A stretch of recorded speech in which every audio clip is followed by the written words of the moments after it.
Jesús y la Iglesia. O dicho de otro modo, Jesús en la Iglesia, a través de la Iglesia, ¿no? Es decir, es la promesa del acompañamiento de Dios en la persona del Hijo a todos los hombres a lo largo de la historia a través del misterio de la Iglesia, ¿eh? Pero que responde a una necesidad, que es la necesidad de alguien que dé sentido a las coordenadas de nuestra vida y que nos acompañe en el transcurrir de la vida. Ese es el telón de fondo de toda la catequesis. Creo que esta es una buena imagen de la Iglesia para los chavales, ¿no? Porque está representada la Iglesia, porque están representadas pues, chicos, o sea, hombres, mujeres, laicos, en este caso jóvenes, y está también la presencia del sacerdote que hace que con los otros se vea la comunidad eclesial representada en su conjunto, ¿no? ¿Dónde estás a alguien concreto, a quien yo necesito? Entonces es una pregunta doble. ¿Dónde estás la persona o de las personas más cercanas a mí que yo más necesito y que a veces puedo notar su ausencia? Pues unos hijos de sus padres, unos padres de los hijos, un amigo, y luego con mayúsculas, ¿dónde estás a Dios? Porque todos viven de un modo o de otro la experiencia de la presencia-ausencia de Dios en su vida. Entonces, de algún modo es una prueba en la que él aprende primero a afrontar la soledad, pero aprende, esa es la primera lección, pero la segunda lección es mucho más importante, a saber que quien siempre ha estado con él, que es su padre desde niño, también está. Cuando él cree que no está, ¿no? Siempre está, ¿no? Y entonces aquí está también la imagen de Dios Padre, que siempre está, aunque nosotros no sepamos verle o no sepamos reconocer. Pero aquí lo importante no es esto, desde el punto de vista catequético, aquí lo importante es el evocar que en la creación ya hay una presencia de alguien que es testigo de la creación junto con el Creador, y que él siempre ha estado allí, ¿no?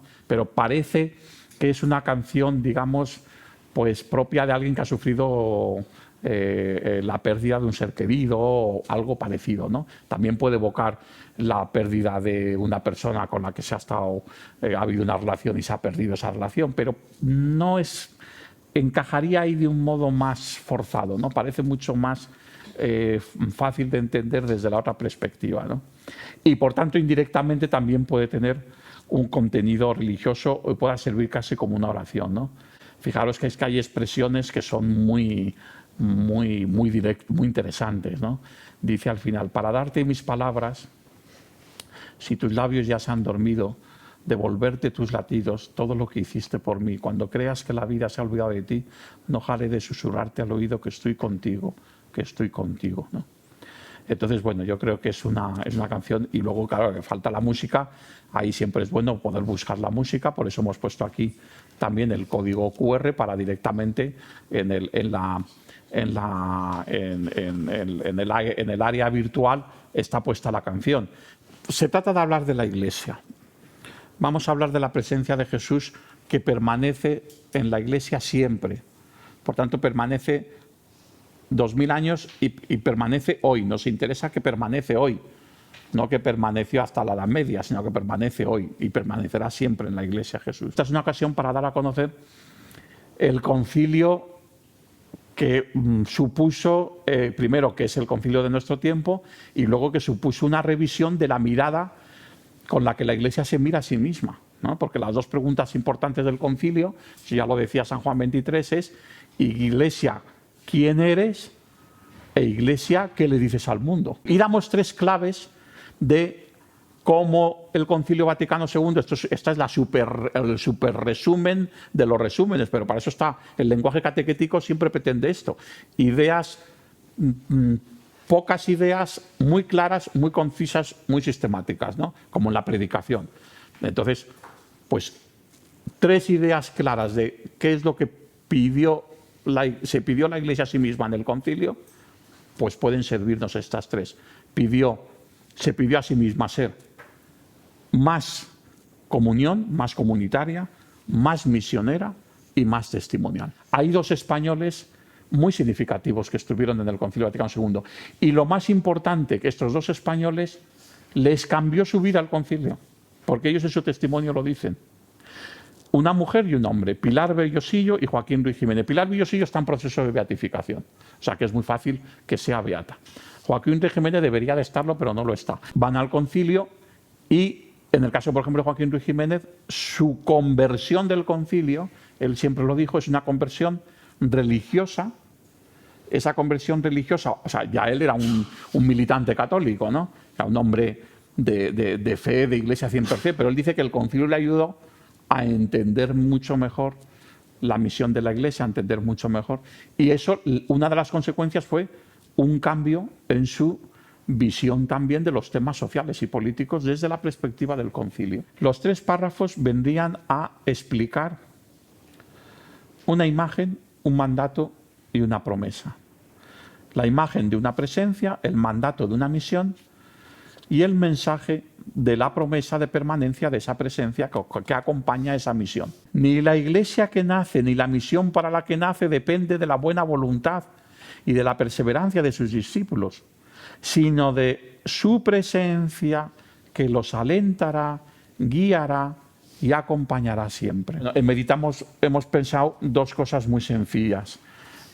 Por un lado, hacemos un guiño a miramos y admiramos, volviendo al tema del Concilio Vaticano II, con ese texto del Concilio Vaticano II, que es el número 1 de Gaudium et Spes, que yo siempre digo que si me tuviera que quedar con un solo párrafo de todo el concilio, me quedaría con este. Porque en este párrafo está el espíritu del concilio. La clave del concilio está aquí. Aquí está el alma del concilio. Es decir, está el alma de la Iglesia que hace el Concilio Vaticano II. Está la conversión pastoral de la Iglesia en el Concilio Vaticano II.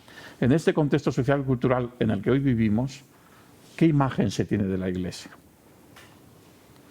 ¿Qué imagen se tenía ya hace 50 años? ¿Pero qué imagen sigue teniéndose?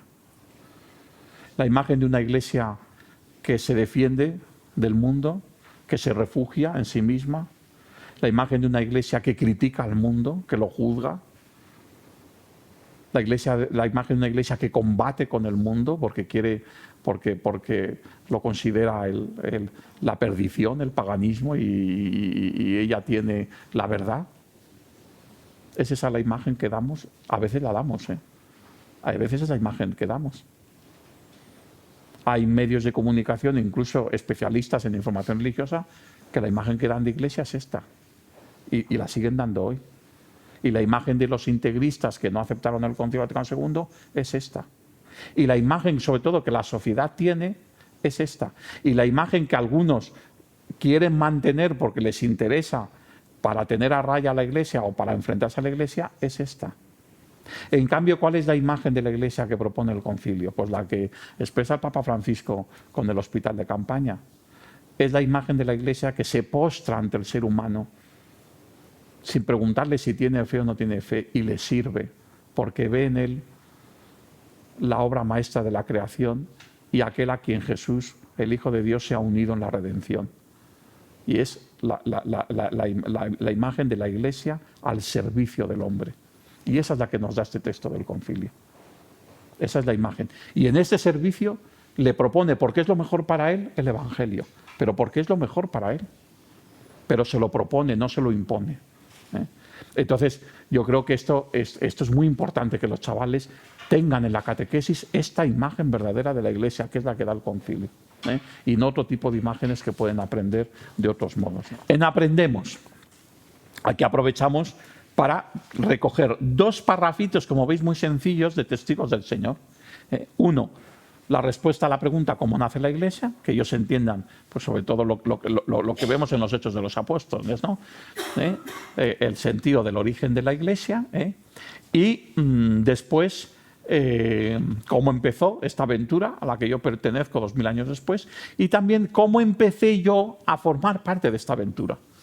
Los 2 textos responderían a esas 2 preguntas, ¿no? Es muy interesante esto. La Iglesia siempre los ha presentado e invocado juntos.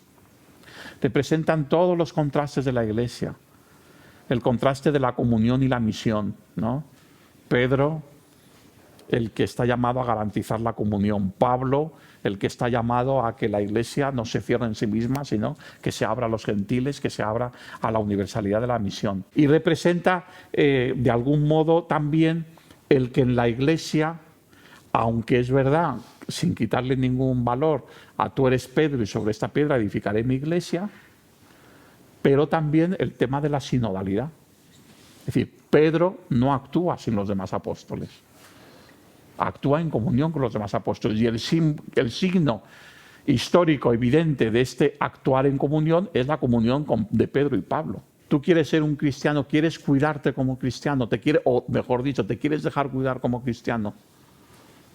Tómate en serio el participar los domingos en la Eucaristía dominical, ¿no?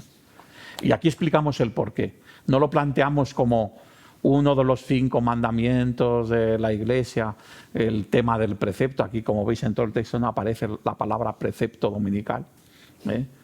Yo creo que no es donde tenemos que subrayar en la catequesis el tema del domingo, en el precepto, sino que donde hay que subrayarlo. Eso no quiere decir que haya que ocultarlo o que no esté, pero lo importante es entusiasmar, porque nadie va a hacer algo solamente porque sea una norma. Compartimos, estamos en la catequesis con la Iglesia, pues claro, si estamos hablando ya de la primera página de doctrina social de la Iglesia y estamos hablando de la Iglesia, pues Iglesia y solidaridad. Entonces ya desde el primer momento que la Iglesia es caridad. Pablo VI dijo que la definición de la Iglesia es caridad, y por tanto pues explicar que todo lo que podemos hablar en el mundo de la solidaridad, pues podemos decir, eso es la Iglesia es solidaridad. Aquí aparecen 2 ideas, ¿no? La Iglesia no solo es imagen representativa de la solidaridad en sí misma, sino que además es factor de solidaridad internacional, entre otras cosas, por su implicación en la comunidad internacional, sobre todo desde la acción diplomática de la Santa Sede, ¿no? En el recuadro les preguntamos por los gravísimos problemas que hay en el mundo a los que la Iglesia puede contribuir a solucionar. Es una pregunta muy parecida a la anterior, pero aquí se habla de grandes problemas del mundo y cómo la Iglesia está presente, ¿no? Imagen, el Papa Francisco en la sede de Naciones Unidas, ¿no? Como estuvieron Benedicto XVI, como estuvo Juan Pablo II, como estuvo Pablo VI. Yo no sé si Juan XXIII habló también en Naciones Unidas, pero desde luego Pablo VI sí, ahora no mal lo recuerdo, ¿no? Y varias veces, ¿no? Juan Pablo II muchas veces, ¿no? En los organismos internacionales la Iglesia está presente de 2 modos. Indirectamente, a través de los representantes de los países que forman parte de ella o que comparten su misma sensibilidad y sus mismas propuestas. Es decir, la Iglesia indirectamente está presente en la comunidad internacional porque, gracias a Dios, no son pocos los católicos que, teniendo la visión de la doctrina social de la Iglesia, están en esos ámbitos de la diplomacia, de la política internacional, etcétera, ¿no? Católicos presentes en la vida pública en los ámbitos internacionales, ¿no? De política internacional y otra presencia muy directísima, muy específica y muy directa es la acción diplomática de la Iglesia.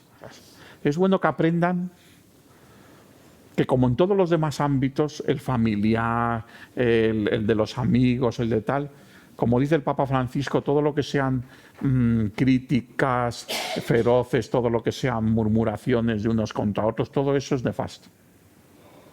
Pero al mismo tiempo es bueno que aprendan que la Iglesia no es una secta y que en la Iglesia hay libertad de opinión sobre las cosas que se pueden hacer en la Iglesia y que a todos se les tiene que escuchar y que todos pueden decir, pues esto yo creo que habría que hacerlo de otro modo. Otra cosa es decir, pues yo el credo lo cambiaría y diría que Jesús no es Dios y que no, pues mira, entonces lo que nos une es la fe. Esto no cambia. Pero ¿cómo tiene que actuar la Iglesia en este problema, en este otro? Libertad. Pío XII es el primero que empieza a hablar, utilizando la expresión del mundo de la opinión pública, empieza a hablar de que, cuidado, que es necesario defender una opinión pública dentro de la Iglesia. Es la oración, es la confesión de la Iglesia, no es tu propio credo. Cuidado, que aquí hemos hecho mucho mal cuando no hemos orientado bien algo que pedagógicamente puede tener un valor, pero a lo mejor no se ha orientado bien, sobre todo con adolescentes, que son los que tienen más capacidad de hacerle. Cuando les hemos dicho, eso se hacía mucho en los años 70, en los años 80 en la catequesis, este es el credo, pero ahora haced vosotros vuestro credo. ¿Cómo que vuestro credo? El credo es uno. El miliario, una foto también de la iglesia, de una iglesia pobre en un país pobre, y el salmo, tengo siempre presente al Señor, con Él a mi derecha, no vacilaré, ¿no? Tengo siempre presente al Señor. Y no vacilaré, es decir, este salmo de algún modo responde a las dos cosas que decíamos en el objetivo. ¿Dónde estás? ¿Dónde estás? Pues Él siempre está presente. Y la otra pregunta, y luego el tema de la Iglesia de un modo claro, ¿no? La Iglesia subsiste porque la Iglesia siempre, en singular, puede decir, con Él a mi derecha, nunca vacilaré.